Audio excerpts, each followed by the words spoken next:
Hi friends, എല്ലാവർക്കും പുതിയ വീഡിയോയിലേക്ക് സ്വാഗതം. ഇന്നത്തെ വീഡിയോയിൽ വളരെ രുചികരവും ഏറെ നാൾ കേടാകാതെ സൂക്ഷിക്കാവുന്നതുമായ ചൂരമീൻ അച്ചാർ തയ്യാറാക്കുന്ന വിധമാണ് കാണിക്കുന്നത്. ശരിയായ മസാലയുടെ അളവും എണ്ണയുടെ ബാലൻസും ഉപയോഗിച്ച് വീട്ടിൽ തന്നെ എളുപ്പത്തിൽ തയ്യാറാക്കാൻ പറ്റുന്ന ഒരു കിടിലൻ ഫിഷ് അച്ചാറാണ്. ചോറിനും ചപ്പാത്തിക്കും ദോശയ്ക്കും എല്ലാത്തിനും നല്ല മികച്ച കോമ്പിനേഷനാണ്. നമുക്കിത് എങ്ങനെയാണ് തയ്യാറാക്കുന്നത് നോക്കാം. അപ്പൊ ഇത് നമ്മള് ചൂരമീൻ കട്ട് ചെയ്ത് മാരിനേറ്റ് ചെയ്ത് ഫ്രൈ ചെയ്ത് വെച്ചിരിക്കുന്നതാണ്. കുരുമുളക് പൊടിയും ഉപ്പും മഞ്ഞൾപ്പൊടിയും 2 ടേബിൾ സ്പൂൺ കാശ്മീരി മുളക് പൊടിയും ചേർത്ത് നമ്മൾ നല്ല എണ്ണയിലാണ് നമ്മളിത് ഫ്രൈ ചെയ്ത് വെച്ചിരിക്കുന്നത്.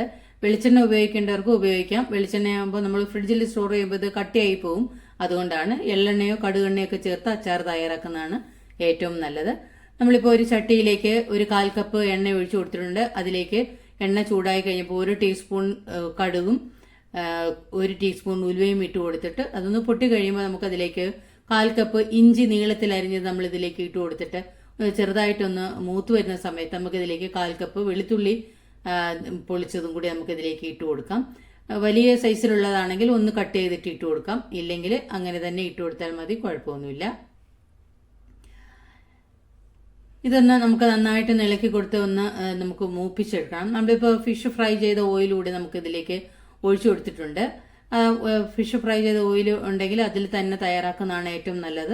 അതാണ് ഏറ്റവും അങ്ങനെയാണ് ടേസ്റ്റ് കൂടുതൽ കിട്ടുന്നത്.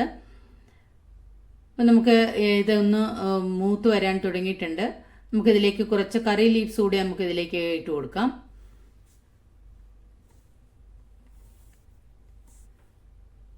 ഇപ്പം നമ്മളിത് നാട്ടിൽ നിന്നാണ് ഈ അച്ചാർ ഉണ്ടാക്കുന്നത്. എൻ്റെ ചേച്ചിയാണ് എനിക്ക് അച്ചാർ തന്നുവിടാൻ വേണ്ടി ഉണ്ടാക്കുന്ന വീഡിയോ ആണ് നമ്മളിപ്പോൾ കണ്ടുകൊണ്ടിരിക്കുന്നത്.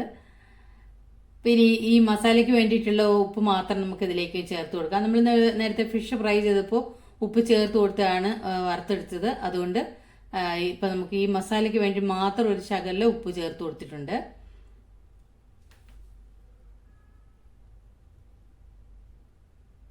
നന്നായിട്ട് അതൊന്ന് മൂത്ത് വന്നിട്ടുണ്ട്. നമുക്കിനി ഇതിലേക്ക് മസാല പൊടികൾ ചേർത്ത് കൊടുക്കാം. മുളക് പൊടിയും ഉലുവപ്പൊടിയും കായപ്പൊടിയുമാണ് ചേർത്ത് കൊടുക്കുന്നത്. ഒരു ടീസ്പൂൺ ഉലുവപ്പൊടിയും 1/4 ടീസ്പൂൺ കായപ്പൊടിയും 1/4 കപ്പ് കാശ്മീരി മുളക് പൊടിയാണ് ചേർത്ത് കൊടുത്തിരിക്കുന്നത്. ഈ സമയത്ത് സ്റ്റൗ അങ്ങ് ഓഫ് ചെയ്തതിന് ശേഷം മാത്രം ചേർത്ത് കൊടുത്താൽ മതി. ഇല്ലെങ്കിൽ ചട്ടി ആയതുകൊണ്ട് നല്ല ചൂടായിരിക്കും. അപ്പം മസാല കരിഞ്ഞു പോകാനുള്ള ചാൻസ് ഉണ്ട്. അതുകൊണ്ട് ഗ്യാസ് ഓഫ് ചെയ്ത് കൊടുത്തതിന് ശേഷം മസാലപ്പൊടികൾ ചേർത്ത് കൊടുത്ത് നന്നായിട്ട് മിക്സ് ചെയ്ത് കൊടുക്കാം. നല്ല കളറൊക്കെ ഉണ്ട്. അല്ലെങ്കിൽ ഇതിന് ഡാർക്ക് കളറായി പോവും. അതുകൊണ്ടാണ്. ഇനി നമുക്ക് ഈ മസാലയൊക്കെ നന്നായിട്ട് മൂത്ത് വന്നിട്ടുണ്ട്. നമുക്കിതിലേക്ക് ഫിഷ് ഫ്രൈ ചെയ്തത് ഇട്ട് കൊടുക്കാം. നമ്മൾ ഈ ഫിഷ് ഫ്രൈ ചെയ്തത് എവിടെയെങ്കിലും പോകാനാണെങ്കിൽ അല്ലെങ്കിൽ എവിടേക്കും കൊടുത്തു വിടാനുള്ളതാണെങ്കിൽ നമുക്ക് ഈ പ്രോസസ്സ് ഇത്ര വരെ ചെയ്താൽ മതി. ഇനി ബാക്കി ഇത് ചെയ്യാനുള്ള പ്രോസസ്സ് എവിടെയാണോ ഇത് എത്തിക്കേണ്ടത് അവിടെ എത്തിയതിന് ശേഷം ബാക്കിയുള്ള ചെയ്യുന്നതാണ് ഏറ്റവും നല്ലത്. അങ്ങനെയാകുമ്പോൾ ഇത് ലീക്ക് ആവാതെ നമുക്ക് കൊണ്ടുപോകാൻ പറ്റും.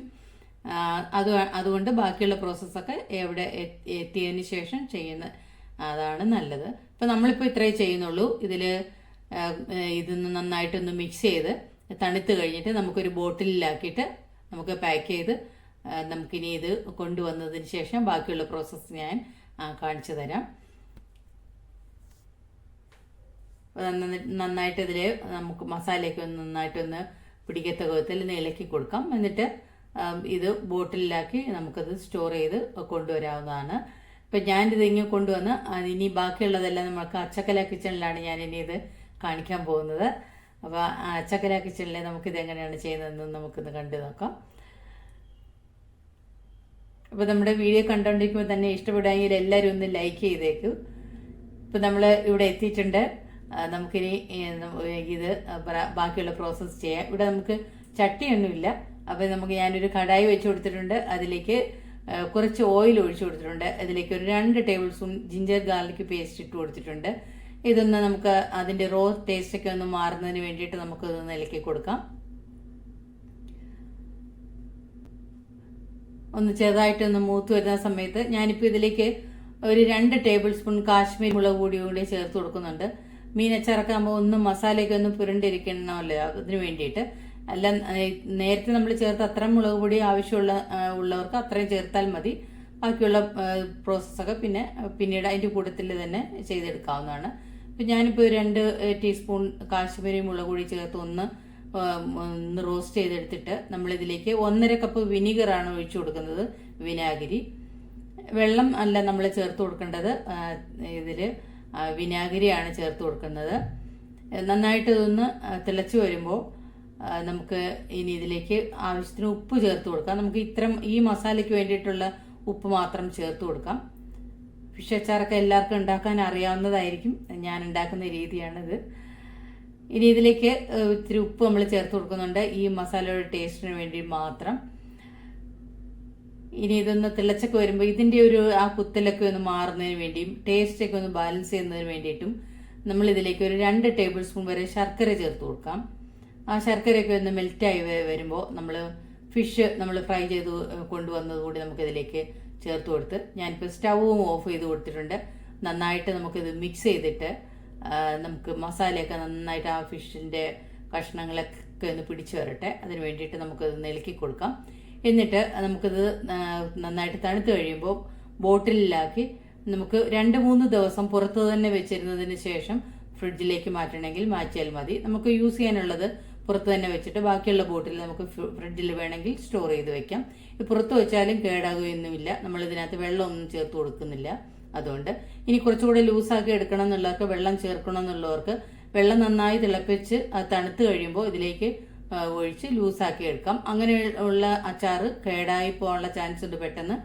അതുകൊണ്ട് അത് ഫ്രിഡ്ജിൽ തന്നെ സ്റ്റോർ ചെയ്ത് വെക്കണം. അതുപോലെ നമ്മൾ യൂസ് ചെയ്യുന്ന സ്പൂണൊന്നും ഒട്ടും നനവുണ്ടാകാൻ പാടില്ല. ബോട്ടിലും ഒട്ടും നനവില്ലാത്ത ബോട്ടിൽ വേണം ഇത് സ്റ്റോർ ചെയ്ത് വെക്കാൻ. ടേസ്റ്റി ആയിട്ടുള്ള അച്ചാർ റെഡി ആയിട്ടുണ്ട്. എല്ലാവരും തയ്യാറാക്കി നോക്കൂ. അപ്പോൾ ഇത്രയേ ഉള്ളൂ.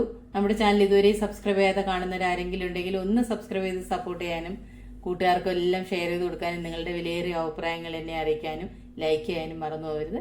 അടുത്ത നല്ലൊരു ഡിഷായിട്ട് നമുക്ക് വീണ്ടും കാണാം. അതുവരെ എല്ലാവർക്കും താങ്ക്